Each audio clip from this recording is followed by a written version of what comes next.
Okay, so today is Tuesday, February 4th, and this is going to be my 200th What I Learned Today video. So this is my 100th video in a row for a second time. So today I learned about something that I can apply that I didn't realize I could apply, which sounds kind of dumb. But in my English class, which I don't really enjoy, but I'm writing persuasive essays. So I'm writing essays to some kind of audience and trying to persuade them of a certain decision. And today we were going over this lesson where it's part of finding your points kind of thing, like finding your points on how you're going to persuade this thing. And it was going through a bunch of different categories, but it was all focused around, if this person does this thing, will they give honor to someone else, or will they be receiving honor from different types of people? It was all about like giving and receiving honor, right? And then it just made me realize that I can use what I've learned in these English classes about persuasive essays for my own decision making. And I was just thinking about, okay, how could I use this honor thing for my own decision making? And I think a great question for that would be, like, is what you're trying to decide whether to do or not, is that thing honoring you, or is it honoring someone else? Or is it honoring God, right? Because most often when we're going through these lessons about like finding these points, and there's like different formats for it, and they're all kind of just analyzing the problem. Like, would doing this thing do blank, or would not doing this thing do blank? And it always ends up being very obvious whether or not this person should do this thing or not, right? Because it's a persuasive essay, and you're trying to persuade them to do something or to not do something. And as we're going through this process of ideation, it's very obvious. It becomes very clear which side to take, right? Whether you should do this thing or whether you shouldn't do this thing. And I was just realizing, like, if this is such an effective way to decision make and to persuade someone, then why don't you just use it for yourself? Why don't you use it for your own decision making? So, like, I don't know, this is specifically for me. I want to try to use these ideation things that I'm learning about in my English class for myself, and just think, when I am trying to make a hard decision, is this honoring me or is this honoring someone else, right? And then there's a bunch of other things, like analyzing, like, what is the problem, right? And what is the means to that problem, right? How can you fix that problem? All, like, asking these analysis questions that I've learned from my English class to analyze my own problems. And I don't know how I haven't realized that till now. But I don't know, it's so obvious, but for some reason just now I realized, oh wait, I can actually use these things I'm learning in school for my own problem solving and my own decision making, right? So what can you take away from this? First of all, try to find that for your school. I think finding a why that is actually applicable to your life is just so important, right? Especially in school. And even though a lot of times we're like, I'm not going to need to know the quadratic formula when I'm whatever, like, no, you're not. But just finding even a small part of your school subject that applies to your life and you can actually use it in your own life is really useful. So first of all, there's that. But also just understand that when you're trying to make a decision, look at it from an outside perspective, right? Look at it as if your friend or your sister or your sibling or whatever is making a decision and you're trying to advise them. And I think just having that outside perspective and almost trying to act like you're persuading this imaginary person a certain way, but really you're persuading yourself, I think that is really helpful, because I've never really thought about it that way. I've never really thought about these persuasive essays as me being able to persuade myself, but it definitely can be. It can definitely be a way for me to, like, using these methods that I've learned from my class, I can use them as ways to persuade myself and help myself make these decisions and really lay out all the facts and just think, like, if I do this thing, is this going to be beneficial? Is it going to be hurtful? If I don't do this thing, is it going to be beneficial? Is it going to be hurtful? like analyzing it in that way, just being objective about it and seeing like, okay, this is what I should do, right? Because a lot of times I think decision making can be very daunting and very like each new thing that you're thinking of, it's like you can never find like a consensus. You can never find like a true, this is what I should do. But I honestly think that if I went through the same processes that I go through with when I'm writing an essay, I wonder if I use that for my own decision making. I wonder if that would actually be useful and help me make a decision. I don't know. This is something that is very specific to me because I have like this specific class, right? But I just think generally when you're trying to make a decision, it's so much, it makes it so much clearer when you just lay out all the facts and really brainstorm. Like, just imagine it was someone else's problem and you were trying to help them through that problem. And they just brainstorm, lay out all the facts, and really try to persuade yourself to either side. And often when you're trying to do that, at least for me, when I'm writing these essays, when I'm trying to persuade myself of this side and then persuade myself of the other side, I will often see, like, obviously this side is the better one, right? And when I'm saying side, I mean doing something versus not doing something, right? Now, it doesn't have to be like a 1-0 yes, no. It could be this option or this option. I'm sure it works the same way. But yeah, just generally when you're decision making, lay out all the facts and don't just look at the superficial things, because a lot of times it is a lot deeper than you think. And it's good to ask good questions, right? Good questions will give you good answers. So ask those good questions. Really try to analyze your problem. And I think that's how you can really like make your decisions and make good decisions, right? So that's the first thing that I learned today.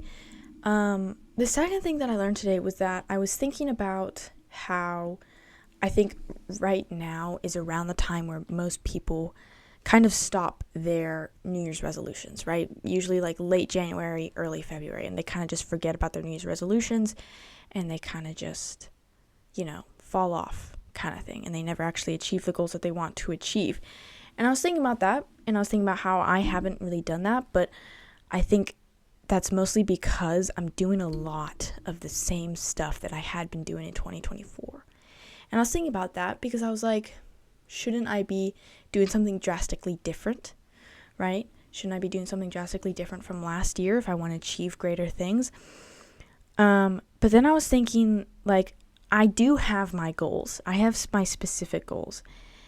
And as long as I'm working towards those goals, it doesn't mean I need to make some drastic change, some drastic difference in my lifestyle just so that I can achieve this goal. I have my specific goals, right? I have my 3 main goals, and they're pretty specific, and I'm trying to work towards those goals. And every day I'm thinking, did I spend my time working towards this specific goal?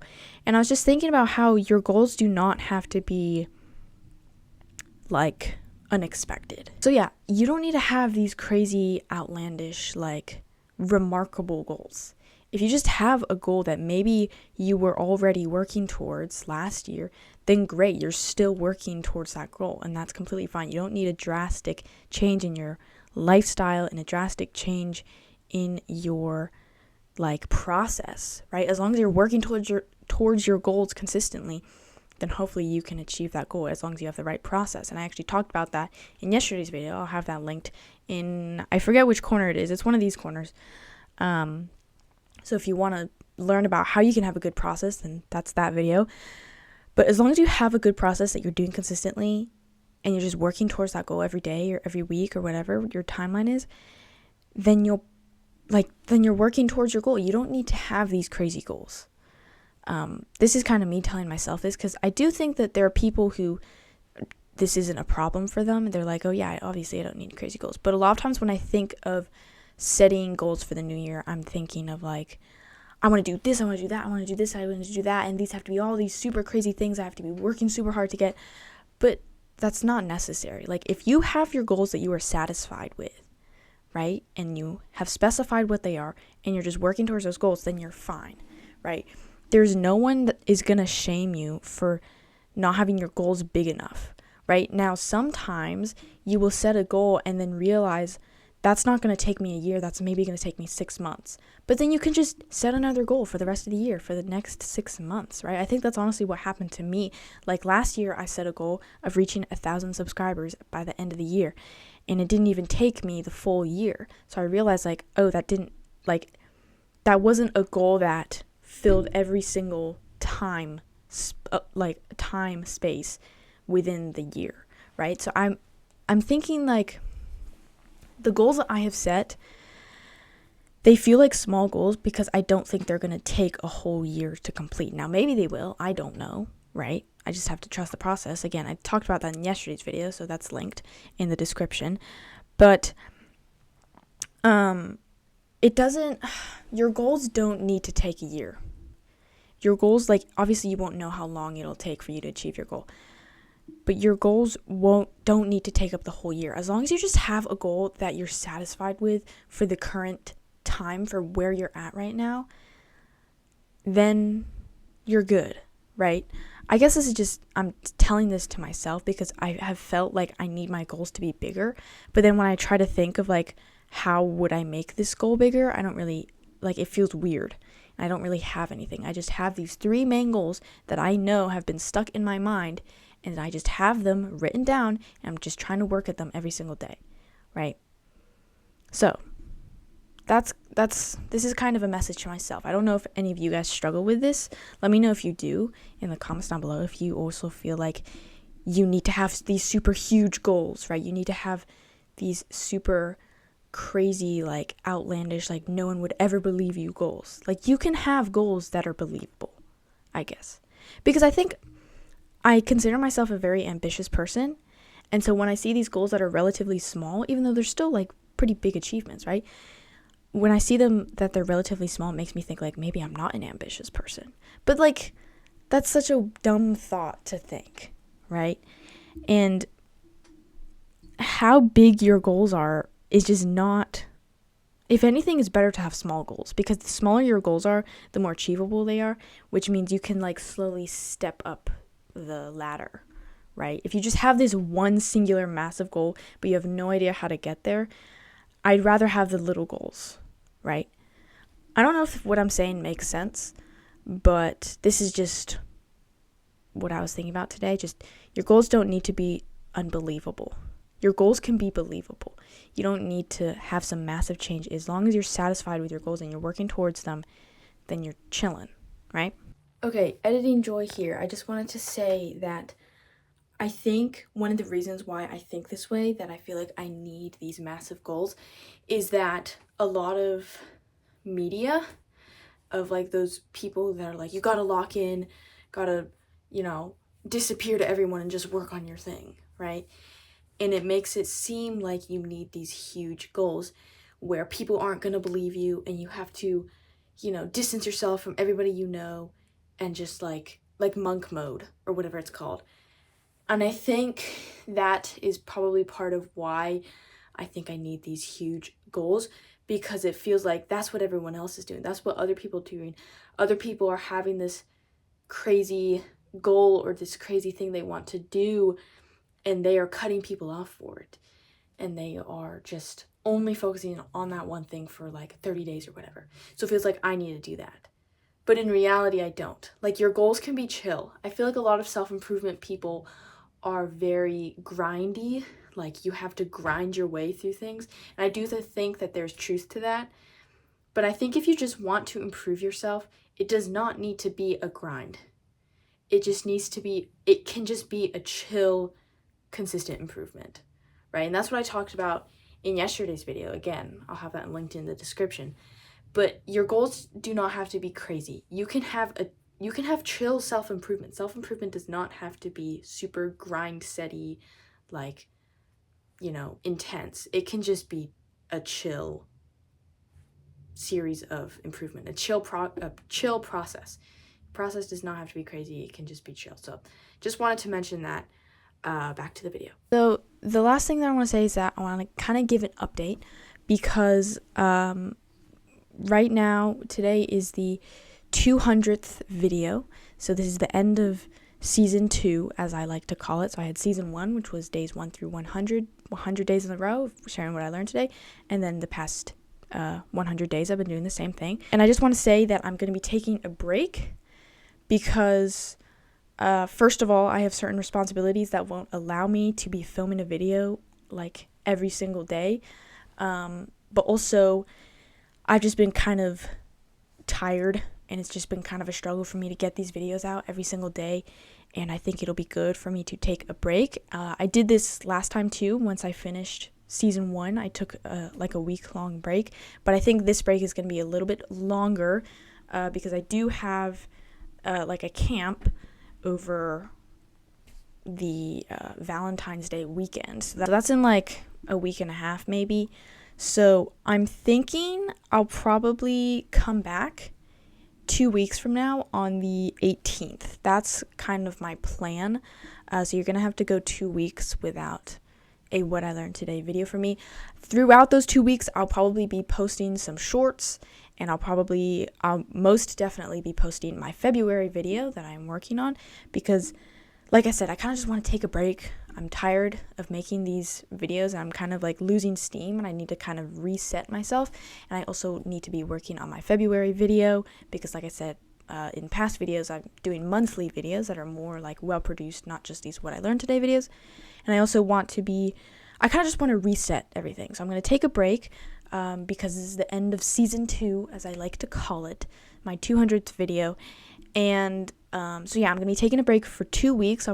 My plan is to come back on the 18th of February. That's the second Tuesday from now. That's the plan. And throughout these next 2 weeks, I'm going to be posting shorts. Oh, sorry about that. I'm going to be posting shorts. I'm going to be posting my monthly video. Hopefully, I'll be posting lots on my Patreon and things like that. So that's kind of the plan.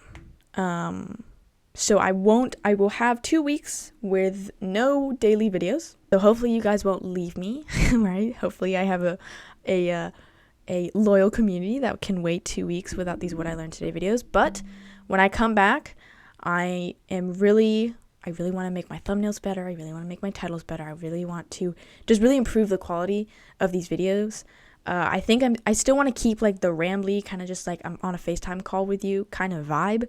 But I definitely want to increase just the quality of these videos as I've been trying to do. Just trying to make the next video better than the last one. So that's the plan. If I have any other updates, then I'll probably post them on the YouTube community tab. So if you're subscribed, then you'll be able to see those. I'll probably also be posting on my Patreon just updates. If I have any revolutionary thoughts that I can't share in a video, then I'll probably make a short or post it on my Patreon. So if you want to get community posts in a community chat, just discussion posts and things like that of just people trying to get better every single day, then that's the link for my Patreon is in the description. There's a free and paid version, but that's chill. They're very similar to each other. So yeah, I'll probably be posting updates on there throughout the next 2 weeks. Shorts, monthly video. I'm repeating myself, so I'm going to try to finish this up. Yeah. Thank you so much for watching. Thank you for watching the past, 200 videos now. That's a lot of videos. That's a lot of talking. That's a lot of words. That's a lot of time that you guys have. I know there's like people who comment on almost every one of my videos, and I recognize you, and that shows that like you've watched at least a little bit of almost all of my videos, and that's just so cool. And I thank you guys for that. At 1,700 subscribers, right? That's like a lot of people, right? 1,700 people is a lot of people. So I thank you guys for watching and sharing and liking and commenting and subscribing. That's just so cool because I'm literally just talking and people are like, ooh, I like what she's saying. I like this is helpful to me. And so you like and you comment, you subscribe and all that kind of stuff. And it's just really cool. And I'm so thankful that I have this. And I've built a small community of people who are just trying to learn and get better at life. So yeah, I need to stop yapping. If you found this video helpful, then I'd love a like and a comment. Let me know if I'm right. Let me know if I'm wrong. This video is a video that I was talking about kind of just how to have a good process, right? Trusting the process and building that process. So that's in that corner. In here, you can subscribe for not daily videos for 2 weeks, but after those 2 weeks, I'll have those daily videos up again. So thank you for watching. I'll see you in a couple weeks, I guess. I'll keep you posted on Patreon, YouTube community tab. I'll have the monthly video, shorts, those things like that. So thank you for watching. Bye.